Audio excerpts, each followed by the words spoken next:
13세 달라이라마 두덩 자초는 구세 반첸 취지 미나보다 7살 연상이었으며 구세 반첸이 만 19살 되었을 때 직접 그에게 비구계를 수여했다.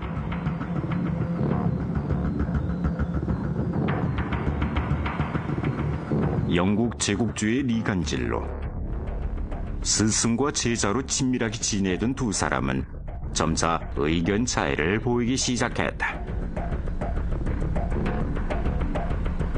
1923년 말 하얀 눈이 은산을 뒤덮은 어느 날 밤 어둠을 틈탄 구세 반첸은 수행원 일행들을 데리고 급급히 서장 북부 초원으로 들어갔고 란주, 서안, 대원 등지를 거쳐 북경으로 향했다.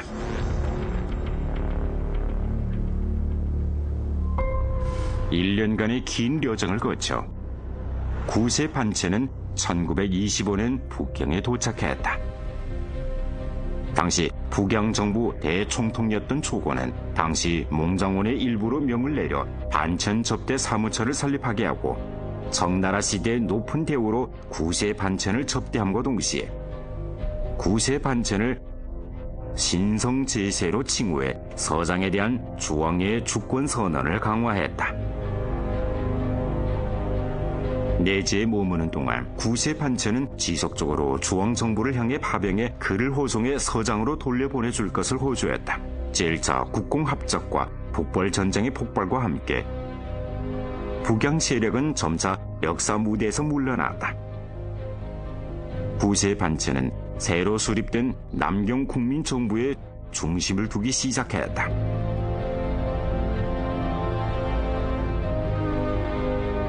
(1928년) 국민정부가 남경에서 수립된 이듬해에 몽골 서장위원회가 정식으로 설립되고 행정원이 직속됐으며 그 지위는 각 부와 동등했다. 같은 해 남경시 건강로 13호에 남경주재 반첸사무소가 설립돼 반첸이 남경에서의 사무를 책임지고 처리했으며 몽골 서장위원회의 감독과 지도를 받았다.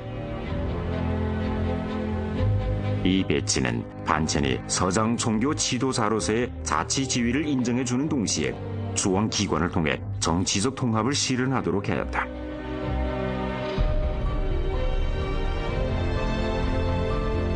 국민정부는 선언을 발표해 서장과 조국 내지와의 밀접한 관계를 천명했다.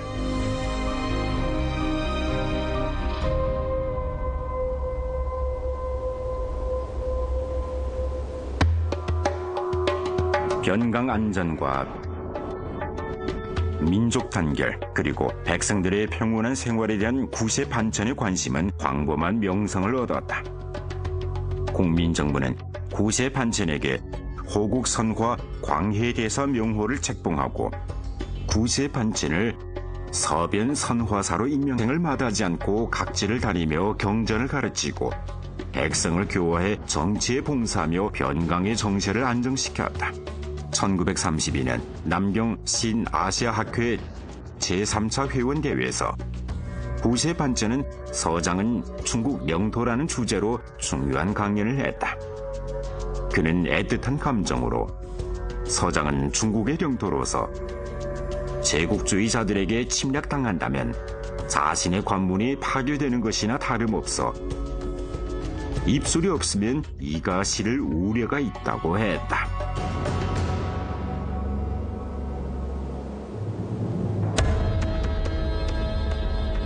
구세 반첸의 내지 방문은 주왕정부의 숭고한 레우와 사회 각계의 광범한 지지와 많은 신자들의 경배를 받았다.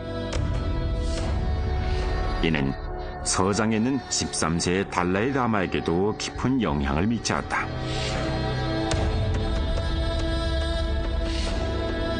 (1930년) 13세 달라이 라마는 옹화궁에 주재한 자사 커라마 공각 총리를 향해 국민정부의 성명을 제출해 달리 불자와 영국이 연합하는 일은 결코 없다고 강조하면서 전해지는 소문은 영국인들의 음모와 리간질이라고 했다.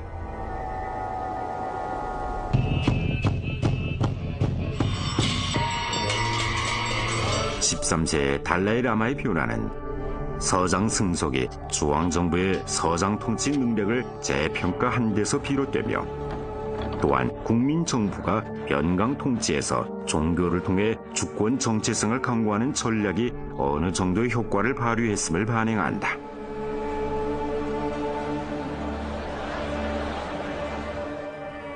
(1943년은) 장종력 연대기의 양띠해이다.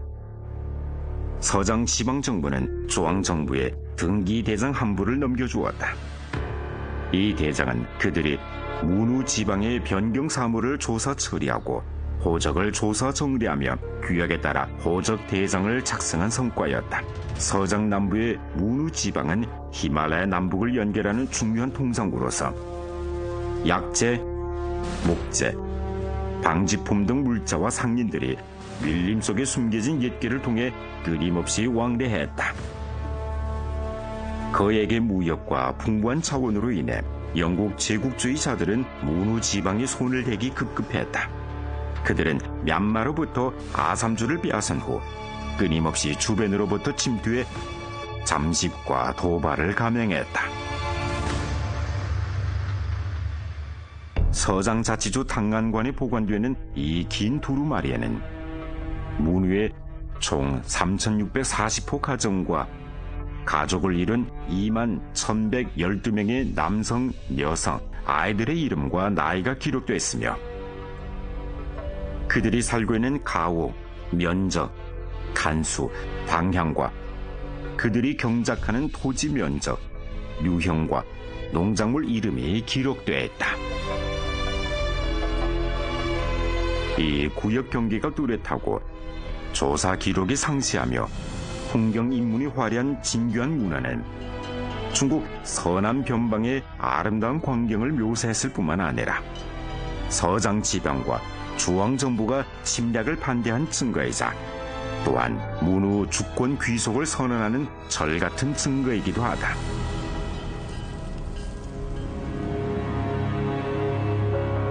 민간의 일부 식견있는 인사들도 국가 통일과 민족 단계를 추진하는 사업에 적극 뛰어들었다. 서장 라사에서 태어난 류만경의 모친은 사천 강宁장족 사람이고, 부친 류화헌은 서장 주재 청나라 대신과 구시의 반천의 비서 등 직무를 역임했다. 이러한 가정 배경에서 그녀는 한족과 장족의 두 가지 언어와 문화를 정통할 수 있었다.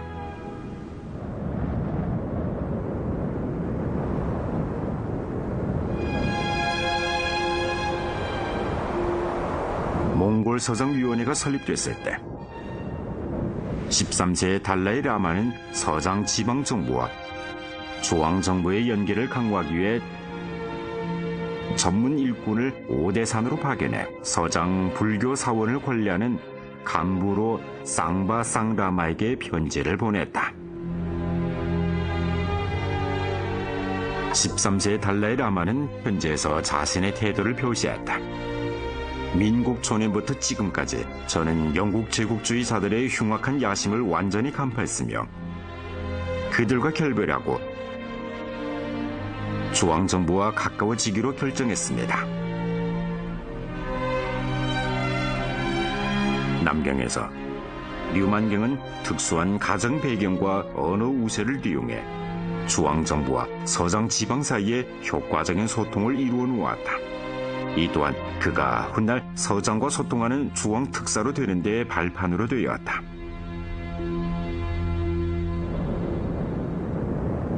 (1929년) 여름, 남경 국민정부 몽골 서장위원회는 서장 문제로 골머리를 앓고 있었다. 그 시각 영국 식민 세력은 이미 중국과 인도 국경에 침투했고, 서장 군대를 무장시켜 중앙의 영향력을 약화시키려 시도하고 있었다. 당시 23세였던 류만경은 국민정부를 대표해 서장에 파견되었고, 이때로부터 그는 중앙정부와 서장 지방과의 연계를 강구하는 중요한 사명을 짊어지게 되었다. 남경으로부터 라사까지는 매우 험난한 여정이었다.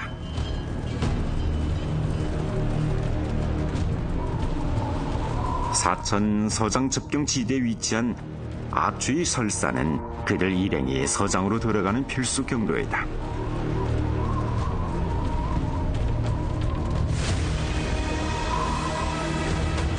이곳은 평균 해발이 5,000m 이상으로 이는 사람들로 하여금 한 걸음 전진하는데도 큰 체력을 소모하게 했다. 기후는 더 예측 불가능해져 항상 폭풍과 눈보라에 휩싸이게 했다. 가파른 눈빛 아래서는 수시로 눈사태가 일어날 수 있어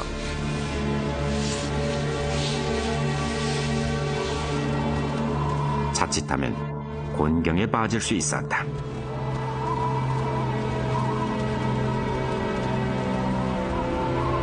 류만경은 나중에 이 경력을 회상하며 그때는 설산의 황량한 풀과 나무 가지에 목숨을 건 여정이었다고 감개무량해 말했다.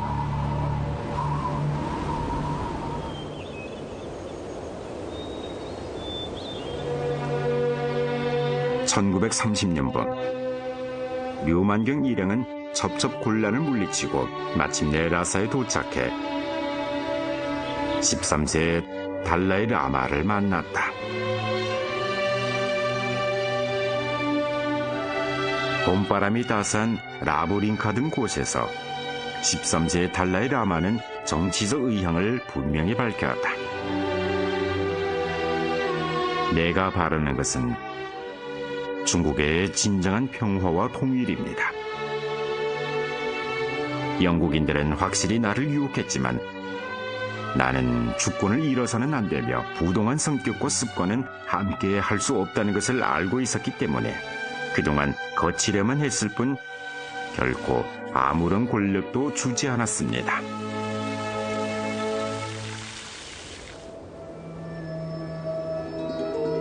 라사에서 류만경은 특별히 서장 귀족인 룽시아 도지 츠제를 방문했다.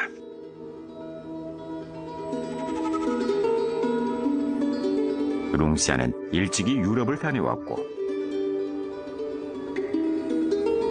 귀국 후 서장에서 적극적으로 정치 개혁을 추진했지만 보수파 세력의 방해로 실패하고 말았다.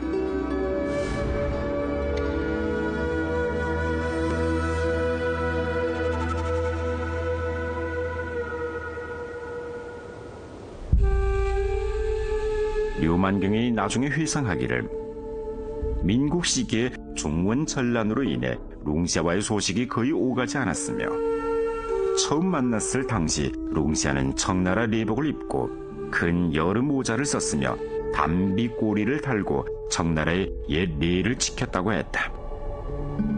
쌍방은 여러 차례 대화를 나누었다.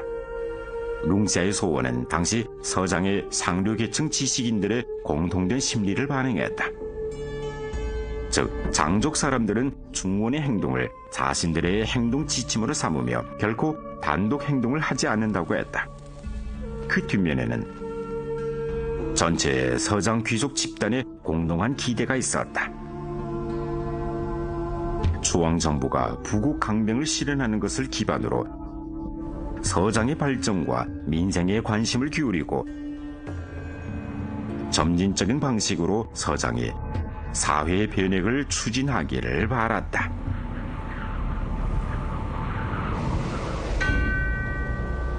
(1930년 8월) 류만경은 서장에서 271일간의 험난한 사명을 완수하고 13세 달라이 라마로부터 영국인과 멀리하고 주왕을 배반하지 않는다는 정치적 승낙을 받아 남경으로 돌아왔다.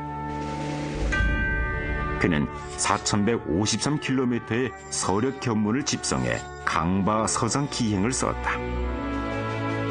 이 책에서는 서장의 정치, 군사, 민족, 종교, 역사, 경제, 풍속, 사회, 지리 등 여러 면을 언급해 당시 강바 서장 지역을 묘의하는 중요한 자료로 되었다.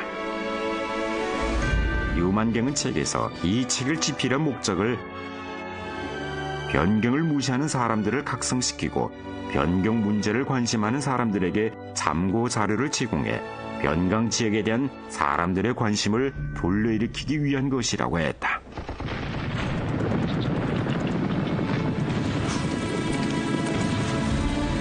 (1931년) 9.18 사변이 폭발한 후 일본 제국주의 침략은 중화민족을 생사존망의 갈림길로 내몰았다. 이 전 민족적인 항전에서 장족 동포들은 기타 여러 민족 인민들과 함께 운명을 함께하는 정신적 장성을 함께 구축해 피와 살로 중화민족은 한 가족이라는 공동체 의식을 보여주었다. 13세 달라이 라마는 서장 3대 사원의 수만 명 승려들에게 명령을 내려 전선의 장병들을 위해 경전을 읽고 복을 빌었다.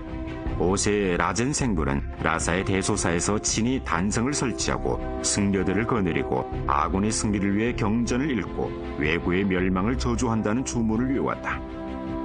9세 반체는 항일 통전을 발표하고 주왕의 지시를 선전했으며 몽골과 서장 지역을 돌아다니면서 항일 활동을 위한 기부를 선전했다.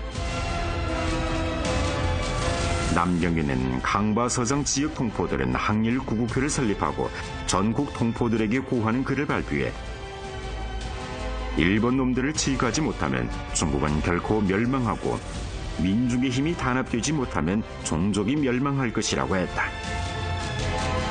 남경 주재 서장 판사처 대표 아왕 젠짠 등 사람들은 외부에 서장 전 승송 민중의 선언을 발표해 중원은 몰이고 강바 서장은 수족이다.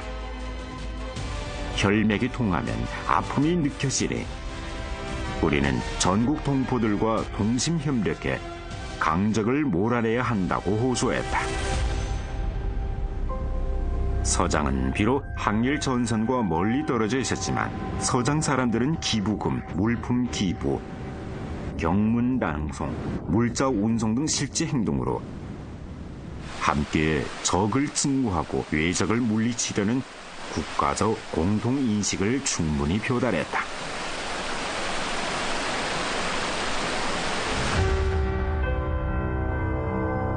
장족의 애국 상인들은 분분히 자신들의 상급 경로를 이용해 해외로부터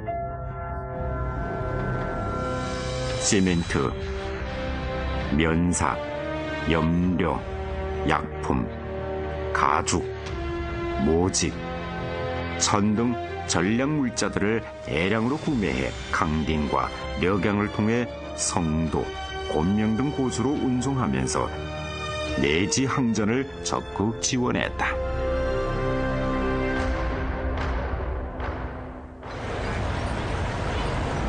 민족 항전에 참여한 장족 민족 가운데는 상해 남경 등지에서 거주하는 장족 동포도 있고 감수, 청해, 운남, 강바 서장에 거주하는 승려 민중들도 있었다. 그들은 사회적 지위를 가리지 않고 어디에 있든지 상관하지 않고 전민족 항전의 물결 속에 적극 뛰어들었다.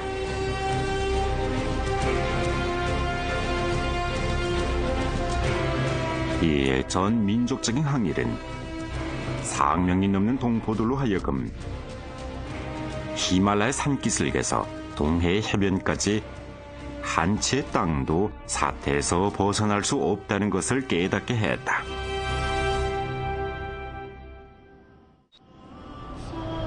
(1933년 12월 17일) 13세의 달라이 라마는 부다라궁에서 생을 마감했고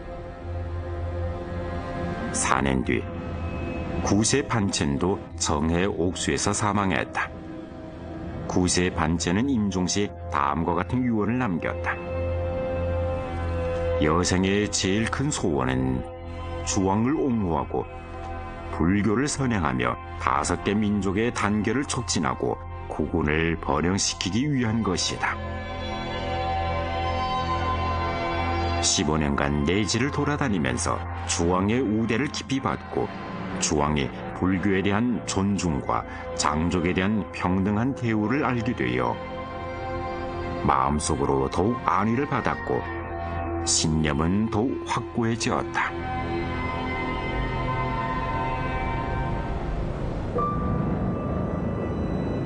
달라이 라마가 사망한 후 사흘 뒤 서장 지역은 즉시 서장 주재 북경 사무처를 통해 주왕정부 몽골 서장위원회에 정보를 보냈다.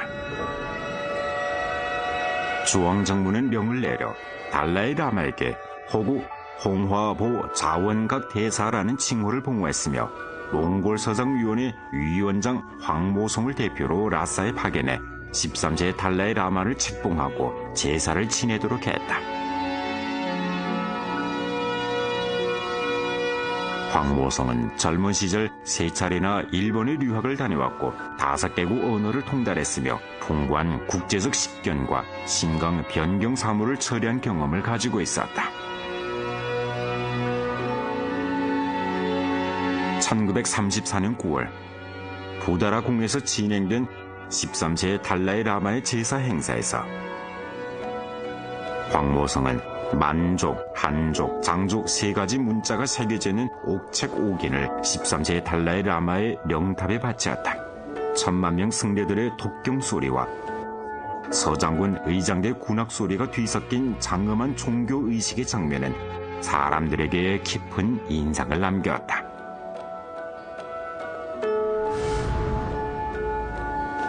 황모성이 북경으로 돌아올 때 서장 주재 특사행서 총참의 류박침이 명을 받고 라사에 주재하게 되었고 중화민국이 세워진 이래 첫 상설 연락기구를 설립했다. 2달 후 류박침은 고원 산소 결핍과 과로로 인해 피를 토하고 순직했다. 국민정부는 그를 위해 남경과 라사에서 공동 장례식을 거행했다. 라사 동쪽 교회 국민정부는 예산을 마련해 한백옥으로 발각형의 류공정을 세웠는데 이는 근대 주왕이 서장을 다스려 주권을 행사한 중요한 물증이다.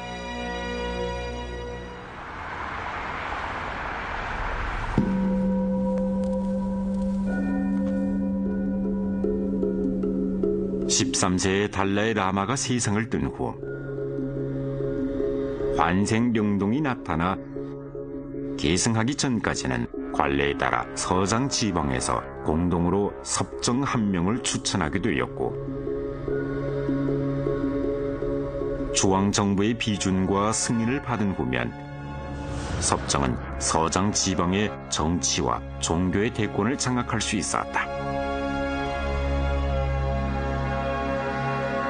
결국 젊지만 종교 영향력 있는 5세 열진 생불이 섭정에 추천되었다. 5세 열진 생불은 집권하자마자 바로 서장 지방의 명의로 주왕정부의 지방 정치 현황과 자신의 섭정을 맡은 사실을 보고했다.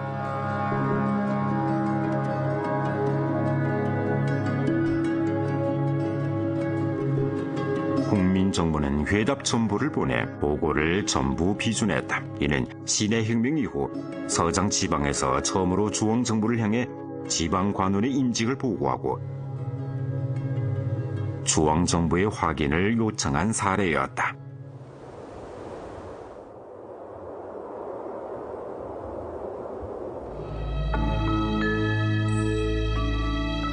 (1938년) 겨울 서장의 섭정인 5세 열진 생불은 13세의 달라이 라마의 환생령동 3명을 찾아내 역사적 권리에 따라 국민정부에 보고했다.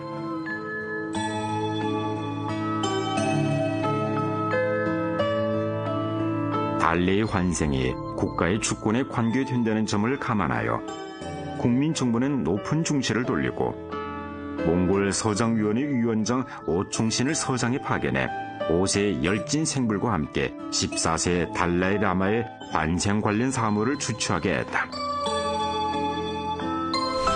라사에 도착한 오충신은 현지 조사를 진행한 후 주왕정부에 전보를 보냈다.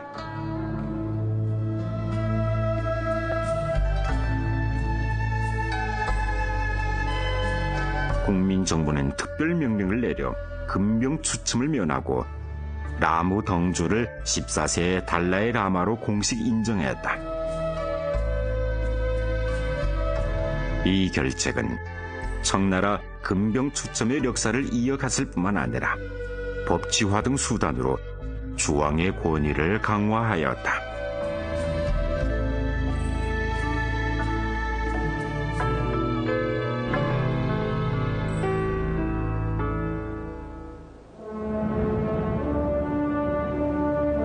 오충시는 서장에서 주왕 정부를 대표해 14세 달라이 라마의 착상 의식을 주취해 주왕 정부의 서장에 대한 실제 주권 관할을 명확히 보여줌으로써 제국주의자들이 떠들어대온 중국은 서장의 종주국이고 주권국이 아니라는 망언을 강력히 반박해 국가의 통일과 영토의 완정을 수호했다.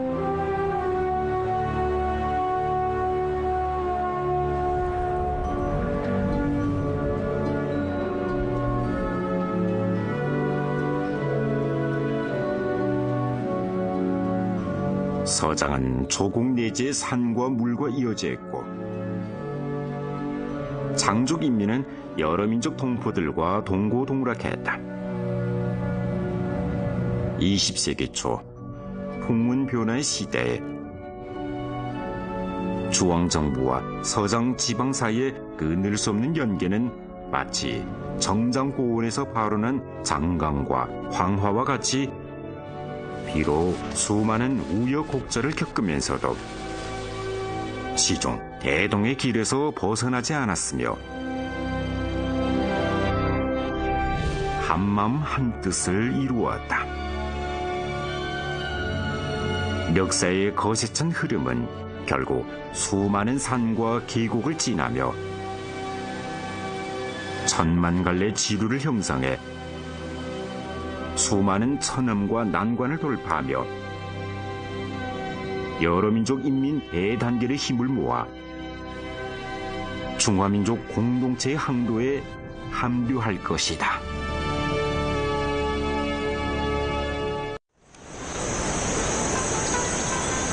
장백산 폭포에서 북쪽으로 900m 떨어진 곳에는 취룡천이라는 온천 집중 구역이 있다.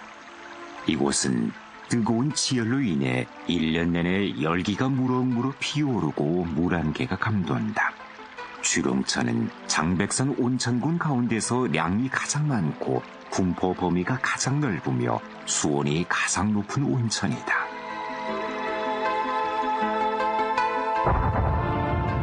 장백산 화산이 폭발할 때 지구 내부에서 대량의 용해된 마그마가 지면에 분출된다. 지표에 분출되지 않은 마그마는 뜨거운 열기를 지층 속으로 천천히 분산시켰다. 대기의 강수는 지표면에 스며들면서 마그마의 잔열에 의해 점차 가열됐다. 뜨거운 물속에 함유된 이산화 탄소 등 기체가 열을 받아 팽창하면서 암층 밑층의 압력이 점차 높아졌다.